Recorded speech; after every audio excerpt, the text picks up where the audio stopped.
بسم اللہ الرحمن الرحیم الحمد للہ الصلاۃ والسلام علی رسول اللہ اما بعد علمت نفس ما احضرت۔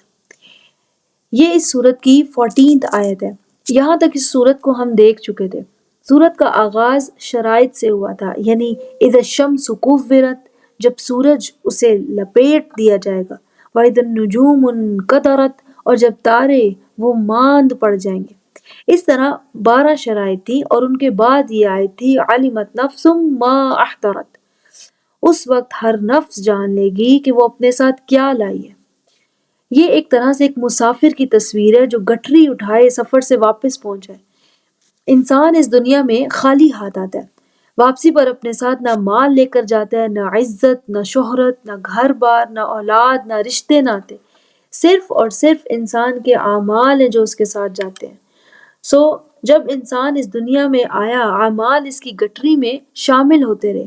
آخر کار آخرت میں جب یہ گٹھری کھلے گی، علمت نفس ما احضرت، اس وقت انسان جان لے گا کہ وہ اعمال بد لے کر حاضر ہوئے یا اعمال خیر، جہنم کے اعمال لایا یا جنت کے۔ جیسے اس صورت میں الفاظ آئے تھے وَبُرِّزَتِ الْجَحِيمِ، جہنم بھڑک اٹھے گی اس کے اعمال دیکھ کر، یا اُزْلِفَتِ الْجَنَّةِ، جنت قریب کر دی جائے گی۔ کل دار و مدار انسان کے اعمال پر۔ So it's a very very serious thing. اسی لیے اگلی آیت میں اللہ تعالیٰ نے فرمایا یعنی تو پھر انسان کو چاہیے کہ اپنے اعمال کی فکر کرے۔ اعمال کو بہتر کرنے کا ذریعہ نو ڈاؤٹ قرآن ہے۔ یہاں سے اس صورت کی آیات قرآن سے گہرا تعلق رکھتی ہیں۔ تو قرآن کی عظمت کے بارے میں اللہ تعالیٰ نے ان آیات میں بہت ہی مختلف انداز میں بیان فرمایا۔ خوبصورت انداز میں انسانیت کو قرآن کی طرف شوق دلایا۔ جو انداز بیاں ہے وہ قسمی ہے، یعنی قسم کے انداز میں قرآن کے بارے میں شوق دلایا گیا۔ یہ قرآن کا بہت ہی خوبصورت مقام ہے، مگر اس سے پہلے ہمیں قسم کو سمجھنا ہوگا کہ قسم کیا ہوتی ہے۔ جیسے ایک ماں کہے کہ میرا بیٹا آ گیا، اور کبھی وہ محبت کے جوش میں کہے کہ میرا چاند آ گیا۔ تو جو بات سیدھے انداز میں کی جا سکتی تھی، ماں نے اسے تشبیہ کے انداز میں بیان کیا۔ اسی طرح کسی بہادر انسان کا ذکر ایسے بھی کیا جا سکتا ہے کہ عامر بہت بہادر ہے، مگر اسی بات کو استعارے کی شکل میں زیادہ پر اثر طریقے سے کہا جا سکتا ہے کہ عامر تو شیر ہے۔ اپنی خوشی، اپنے جذبات، اپنے شوق، اپنے غصے، اپنے غم وغیرہ کے اظہار کے لیے تشبیہ اور استعارے، اس طرح کے انداز بیاں ہر لینگویج میں موجود ہے۔ انگلش میں بھی ہے، اردو میں بھی ہے، عربی میں بھی ہے۔ اسی طرح عرب لوگ ایک اور انداز بیاں استعمال کیا کرتے تھے جس کا اظہار قسم کھا کر کیا جاتا ہے۔ اس کا استعمال کم ہو گیا اسلام رائج ہونے کے بعد، کیونکہ اسلام رائج ہونے کے بعد صرف اور صرف اللہ کی قسم کی اجازت رہی، ورنہ عرب لوگ دور جاہلیت میں چیزوں کی، اپنے معبودوں کی قسم بھی کھایا کرتے تھے۔ ان کی قسموں کی مثال ایسے ہے کہ جیسے کوئی جنگ کے میدان میں کوئی بہادر جنگجو اپنی تلوار باہر نکال کر کہے کہ مجھے قسم ہے میری تلوار کی، دشمن کا ایک بھی شخص باقی نہیں رہے گا۔ اس نے اپنی تلوار کی دھار کو بطور نشانی، بطور ثبوت، بطور گواہ دکھا کر اپنے جنگی جوش اور جذبے کا اظہار کیا۔ جس شے کی قسم کھائی جائے اسے مقسم بھی کہتے ہیں، اور جیسے اس مثال میں تلوار مقسم بھی ہے، اور جس بات کو ثابت کرنے کے لیے قسم کھائی جائے اسے مقسم علیہ کہتے ہیں۔ جیسے اس مثال میں کہ دشمن کا ایک شخص بھی باقی نہیں رہے گا، یہ مقسم علیہ ہے۔ اور قسم کا مقصد کیا ہوتا ہے؟ اپنی بات میں وزن ڈالنا، زور ڈالنا، تاکید ڈالنا۔ اللہ تعالیٰ نے یہاں قرآن کی عظمت بیان کرنے سے پہلے اس پہ مزید زور ڈالا 3 قسموں کے ذریعے۔ پہلی قسم ہے فلا اقسم بالخنس الجوار الکنس، دوسری ہے واللیل اذا عسعس، اور تیسری ہے والصبح اذا تنفس۔ ان قسموں کو دیکھتے ہیں۔ پہلی قسم کیا ہے؟ فلا اقسم بالخنس الجوار الکنس۔ اللہ تعالیٰ نے تاکیدی انداز میں فرمایا قسم ہے مجھے، یا میں گواہ بناتا ہوں خنس کو، الجوار الکنس کو۔ اب یہ 3 الفاظ ہیں، خنس، الجوار اور الکنس۔ یہ صفات ہیں، ڈسکرپشنز ہیں، خوبیاں ہیں۔ اس کی مثال آپ ایسے سمجھ سکتے ہیں کہ جیسے آپ کے گھر بیل بجے، آپ کا بیٹا باہر جائے، تھوڑی دیر بعد کوئی شاپنگ بیگ لے کر آئے کہ یہ کوئی انکل دے کر گئے ہیں۔ اب آپ کو معلوم نہیں، مگر آپ بیٹے سے کہیں کہ داڑھی والے انکل تھے، شلوار قمیض پہنی تھی، لمبے سے تھے، اچھا فلاں بندہ آیا تھا، اچھا عامر آیا تھا۔ ہے تو عجیب سی مثال، لیکن بات سمجھ میں آ جائے گی کہ اس آدمی کا حلیہ، اس کی نشانی سے آپ نے جان لیا کہ کون آیا تھا۔ جیسے گھر میں بات ہو کہ لاہور والے آ رہے ہیں، تو سارے گھر کو معلوم ہے کہ لاہور والے کن رشتہ داروں کی بات ہو رہی ہے۔ اسے انگلش میں آرٹیکلز میں بھی یوز کیا جاتا ہے، اسے کہتے ہیں ڈسکرپٹیو سٹائل، کہ کسی کی نشانی بتا کر اس کی طرف اشارہ کرنا بغیر نام لیے۔ یہاں بھی اللہ تعالیٰ نے 3 خوبیاں بیان کی ہیں، مگر اس شے کا نام نہیں لیا جس کی بات ہو رہی ہے۔ اس سے سننے والے کا ذہن بہت انوالو ہوتا ہے کہ ایک کسوٹی کی طرح کہ بھلا کس کی بات ہو رہی ہے۔ سو لیٹس سی، سب سے پہلی ڈسکرپشن جو ہے وہ ہے الخنس۔ الخنس یعنی الذی یتقدم ثم یتراجع، ایسی شے جو آگے جائے پھر پیچھے ہٹ جائے، جو آگے جائے پھر پیچھے ہٹ جائے۔ یہی لفظ سورہ الناس میں بھی ہے، من شر الوسوس الخناس، یعنی الذی یتقدم ثم یتراجع، جو آگے جائے، بڑھے، وسوسہ ڈالے، پھر پیچھے ہٹ جائے، پھر آگے جائے، پھر وسوسہ ڈالے، پھر پیچھے آ جائے، موقع کی تلاش میں رہے، وسوسہ ڈالے، پھر پیچھے آ جائے۔ خنس جمع ہے، اس کا واحد ہے خانس یا خانسہ، مطلب یہی ہے ایسی شے جو آگے بڑھے پھر پیچھے ہٹ جائے۔ دوسری ڈسکرپشن ہے الجوار۔ الجوار جو ہے یہ جمع ہے، اس کا واحد ہے جاریہ۔ سورۃ شورى میں ہے وَمِنْ آیَاتِهِ الْجَوَارِ فِي الْبَحْرِ كَالْأَعْلَامِ، اس کی نشانیوں میں سے ہے سمندر میں یہ پہاڑ جیسی چلنے والی کشتیاں، یعنی اسی کے بنائے ہوئے فزیکل لاز ہیں جس کی وجہ سے انسان ایسی بڑی بڑی مخلوقات بنا سکتا ہے۔ جوار کا لفظ کشتیوں کے لیے بھی آتا ہے، اور اس لفظ کا مطلب کیا ہے؟ انہا تجری دائما، ایسی شے جو چلتی جائے، کنٹینیوس رہے، جاری رہے۔ پہلی ڈسکرپشن کیا ہے؟ یتقدم ثم یتراجع، یعنی الخنس ایسی شے جو آگے جائے پھر پیچھے چلی جائے۔ دوسری کیا ہے؟ جو جاری رہے۔ تیسری خوبی کیا ہے؟ الکنس، یعنی تظہر ثم تختفی، ایسی شے جو ظاہر ہو پھر چھپ جائے۔ یہ لفظ ہرن کے لیے بھی استعمال ہوتا تھا۔ الکنس یعنی دوڑتا ہوا نظر آئے اور پھر ایک دم کسی جھاڑی کے پیچھے غائب ہو جائے، نظر آنا بند ہو جائے۔ تظہر ثم تختفی، ظاہر ہونا اور پھر چھپ جانا۔ تفاسیر میں اس قسم کے بارے میں لکھا ہوتا ہے کہ یہ ستاروں کے بارے میں قسم ہے، جو رات کو آسمان پر نمودار ہوتے ہیں پھر غائب ہو جاتے ہیں، جو آسمان پر چلتے جاتے ہیں، چلتے چلتے نظر آتے ہیں۔ اب آپ دیکھیں کہ زمین سورج کے گرد گھومتی ہے، یہ الخنس ہے، یعنی الذی یتقدم، جو آگے آئے پھر پیچھے چلی جائے، آگے آئے پھر پیچھے چلی جائے، یتقدم آگے آئے، ثم یتراجع پھر پیچھے ہو جائے۔ دوسری خوبی کیا ہے کہ یہ الجوار ہے، زمین کا چلنا جاری و ساری اپنے مدار میں، زمین سورج کے گرد تقریباً 360 دن میں اپنا چکر پورا کرتی ہے، اور کسی ایک مقام سے دیکھا جائے تو یہ الکنس ہے، یعنی تظہر، ظاہر ہو، ثم تختفی، پھر وہاں سے چھپ جائے، پھر ظاہر ہو، تظہر، پھر چھپ جائے، فتغیب، پھر غائب ہو جائے۔ اور صرف زمین ہی نہیں بلکہ چاند بھی زمین کے گرد گھومتا ہے، اور چاند بھی کیا ہے؟ خنس کی طرح ہے، یعنی تقدم آگے آئے، ثم یتراجع پھر پیچھے چلا جائے۔ الجوار ہے، یعنی اپنے مدار میں جاری ہے، کانٹینیوسلی زمین کے گرد گھومتا رہتا ہے۔ الکنس ہے، ظاہر ہوگا پھر چھپ جائے گا، پھر ظاہر ہوگا پھر چھپ جائے گا۔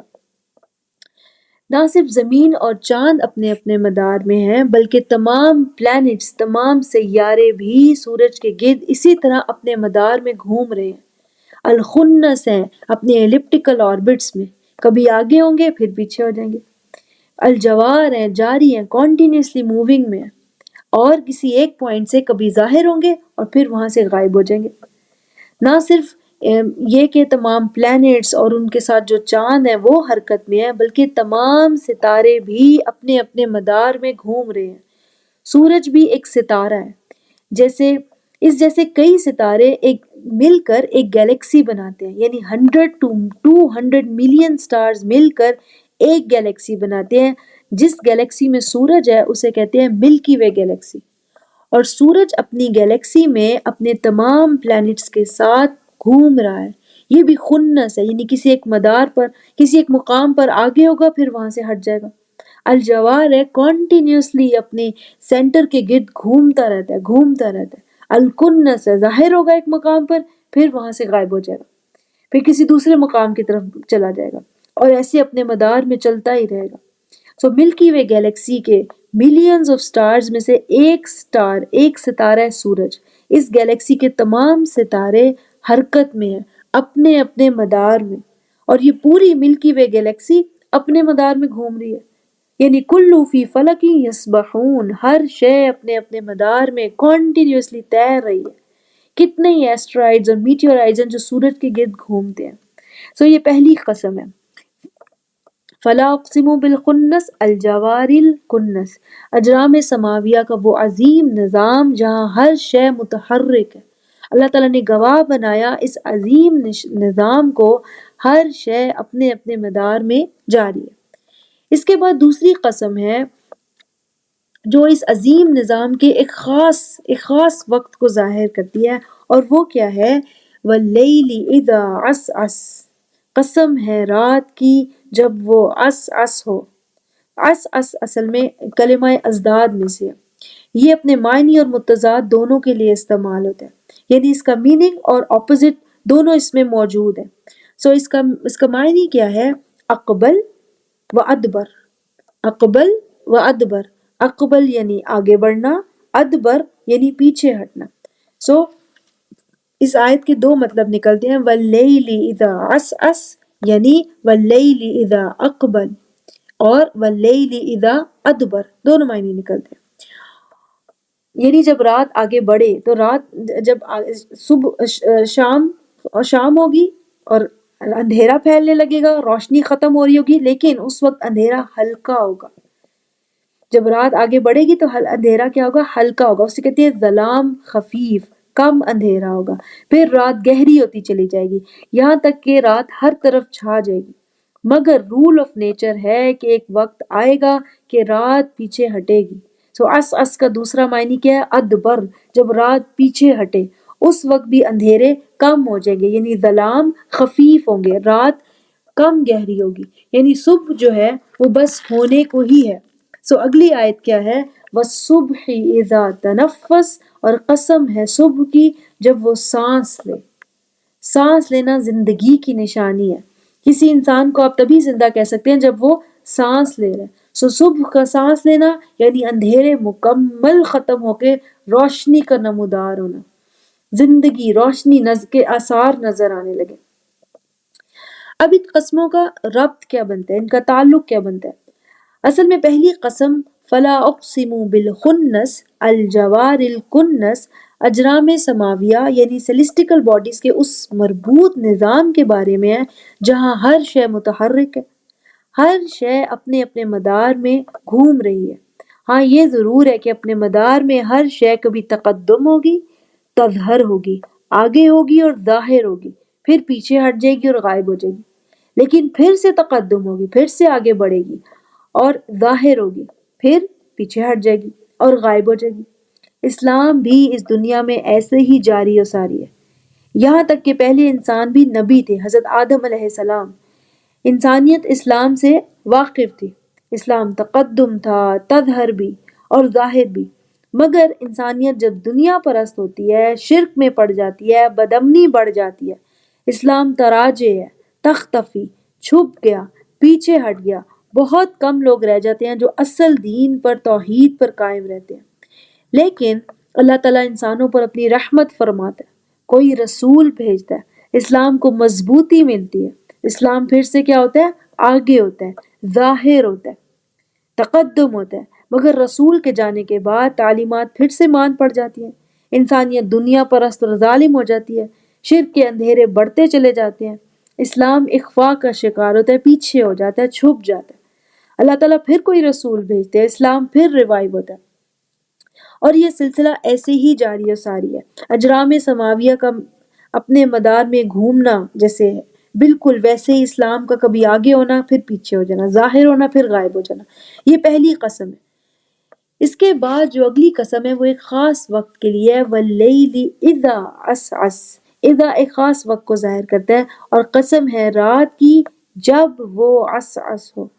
تو عسعس کے دو معنی تھے، ایک اقبل جب رات آگے بڑھے، اندھیرے بڑھ رہے ہیں، اسلام سے دوری بھی ایسے ہی بڑھتے بڑھتے شدید ہو جاتی ہے، ظلم، بدامنی، جہالت عروج پر ہے۔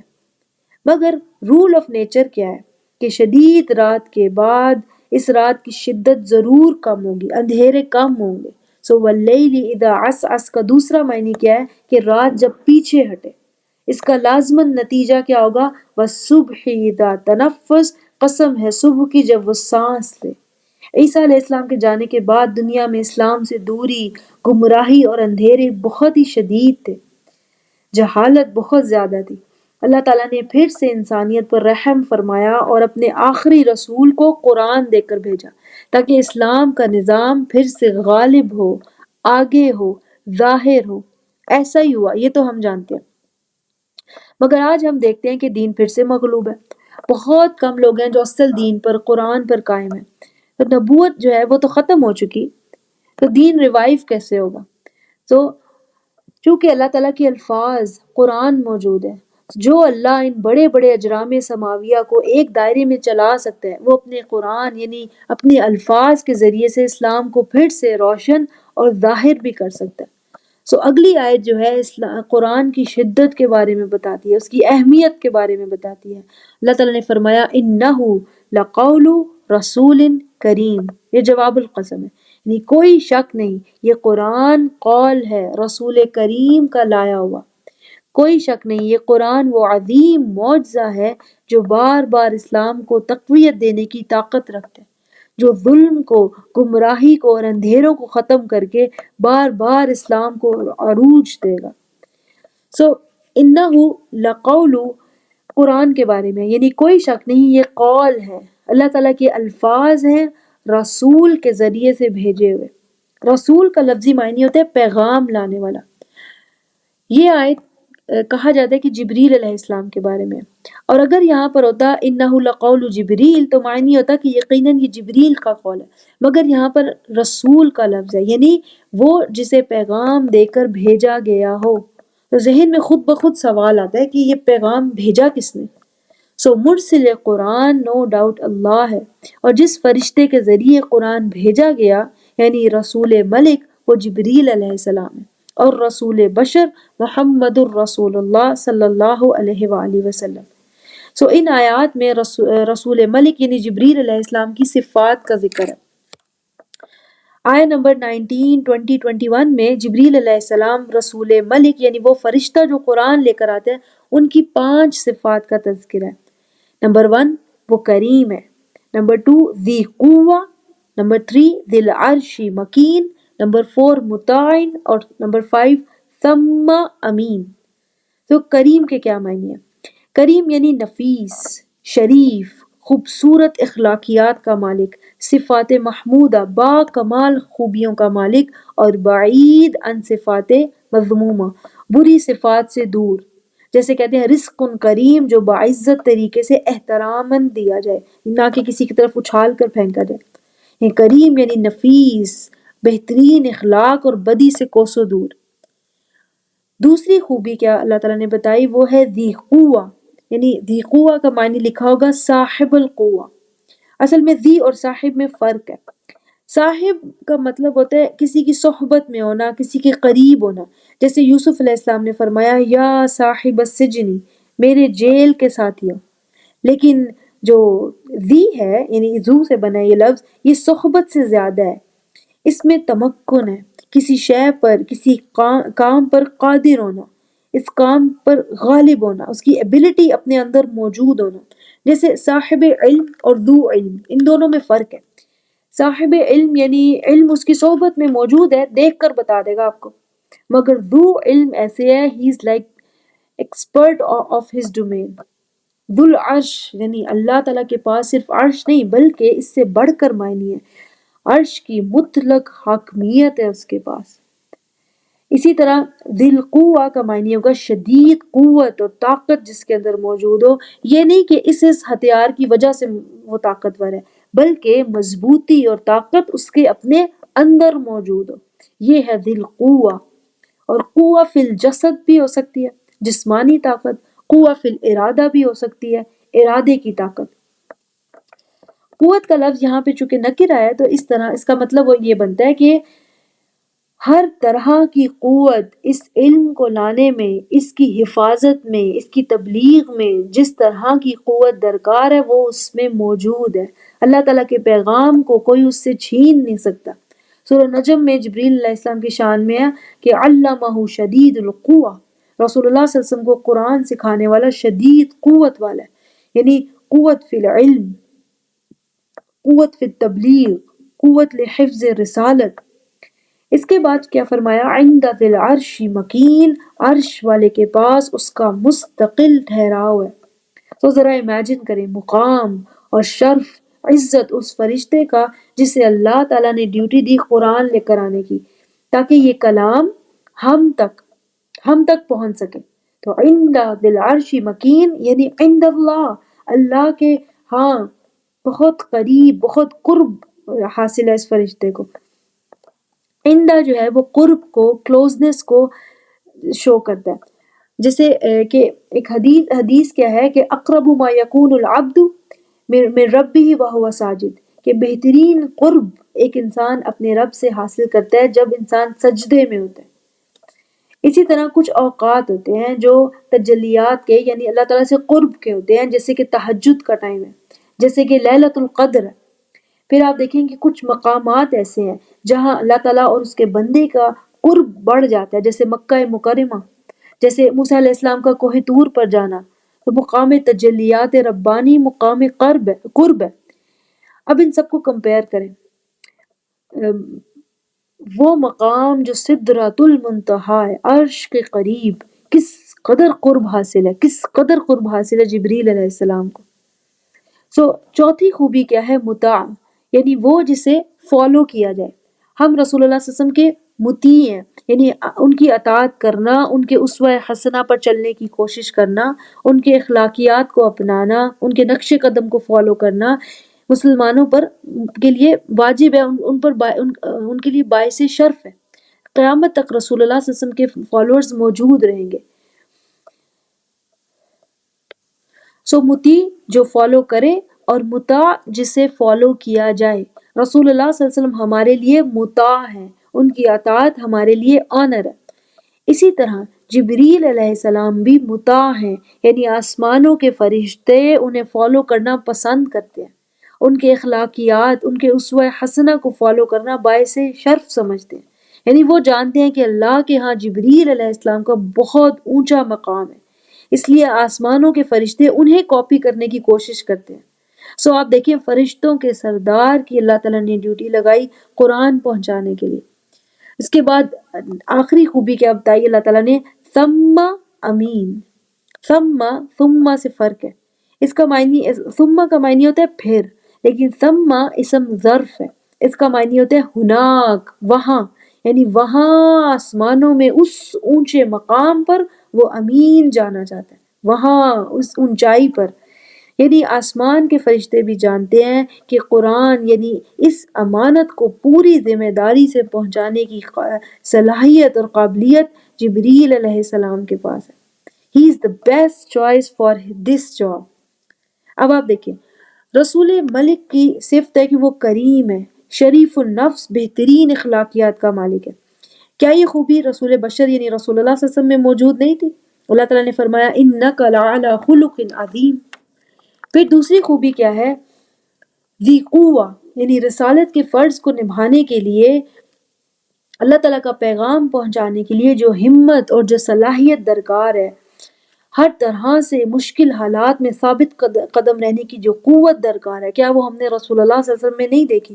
بالکل دیکھی ہے، اسپیشلی طائف کے موقع پر، غزوہ حنین کے موقع پر۔ پھر عند ذی العرش مکین، اللہ کے ہاں رسول اللہ صلی اللہ علیہ وسلم کو کس قدر اونچا مقام حاصل ہے، معراج اس بات کا ثبوت ہے۔ پھر مطاعن، آسمانوں پر جبریل علیہ السلام مطاع ہے، اور زمین پر رسول اللہ صلی اللہ علیہ وسلم سے زیادہ کوئی مطاع نہیں، کسی انسان کے اتنے فالوورز نہیں ہیں اس کے جانے کے بعد بھی، اور رسول اللہ صلی اللہ علیہ وسلم کے فالوورز قیامت تک رہیں گے۔